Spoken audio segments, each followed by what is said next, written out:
दोस्तों, शेख हसीना किसी तरह से बाल बाल बची हैं। अपनी जान बचाकर वह किसी तरह से भारत पहुंच गई है और दिल्ली में रह रही है। लेकिन वहां रहने वाले करोड़ों भारतीयों की जान अभी भी खतरे में है। करोड़ों लाखों जो हिंदू परिवार हैं, उनकी जान खतरे में है। और इनके पीछे कारण देखिए क्या है। शेख हसीना को भारत का दोस्त माना जाता था और इस समय वहाँ पर भारत विरोधी प्रदर्शन कर रहे हैं, सिर्फ इसलिए क्योंकि शेख हसीना की मदद भारत कर रहा है। शेख हसीना भारत सरकार के बहुत करीबी मानी जाती थी, सिर्फ इसलिए अब वहाँ पर लोग भारत के खिलाफ प्रदर्शन कर रहे हैं। और भारत का मतलब क्या है? भारत का मतलब है हिंदू।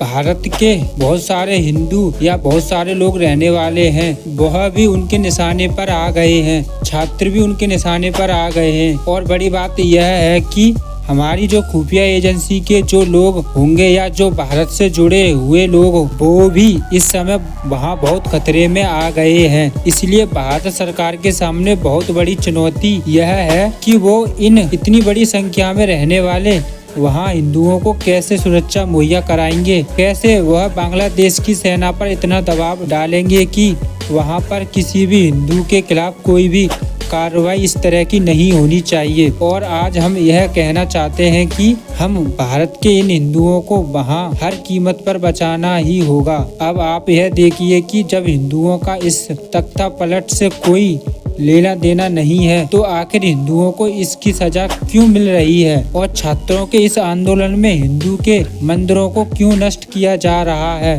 उन्हें क्यों आग लगाई जा रही है? इसके पीछे असल में वह कट्टर इस्लामिक संगठन है जिसने इस आंदोलन को हाईजैक कर लिया था। इस संगठन का नाम है जमाते इस्लामी, जो बांग्लादेश में शरिया कानून लाना चाहता है। दोस्तों, शेख हसीना के बांग्लादेश छोड़ने के बाद से बांग्लादेश के करोड़ों से अधिक हिंदुओं की आबादी खतरे में आ गई है। अब तक सैकड़ों हिंदू के घरों को जलाया जा चुका है, हिंदुओं की दुकानों को लूटा जा रहा है और दर्जनों हिंदू मंदिरों में आग लगा दी गई है। देवी देवताओं की मूर्तियों को तोड़ दिया गया है।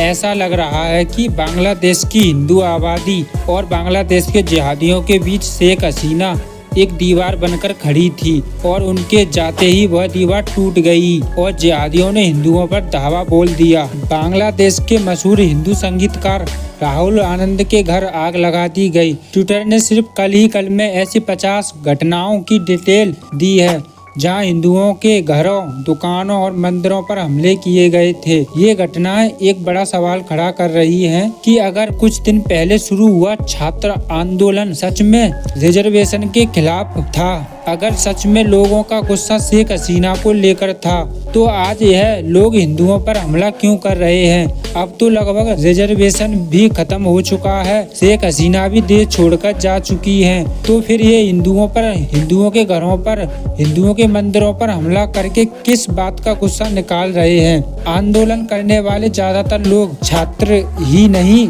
ये छात्रों की शक्ल में जमात और बांग्लादेश नेशनल पार्टी के जिहादी हैं, जो वर्षों से वहाँ के हिंदू कौम के खून के प्यासे थे। ये वो लोग हैं जो पूरी तरह से हिंदुओं को बांग्लादेश से भगाना चाहते थे।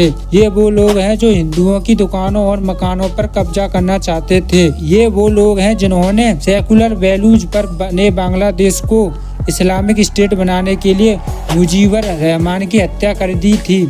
जिन लोगों को पता नहीं है, उन्हें बता दें कि जब बांग्लादेश बना था तो उसके संविधान में सेकुलर वर्ड यूज किया गया था।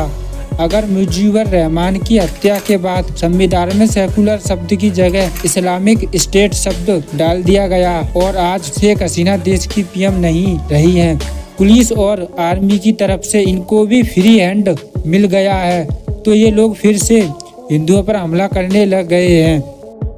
दोस्तों, राहत की बात यह है कि बांग्लादेश की राजधानी ढाका में 7 लाख से ज्यादा हिंदू एक होकर विरोध प्रदर्शन कर रहे हैं, जिससे हिंदुओं ने एकता का एक इतिहास रच दिया है। हिंदू एक रहेंगे तभी बांग्लादेश में सेफ रहेंगे।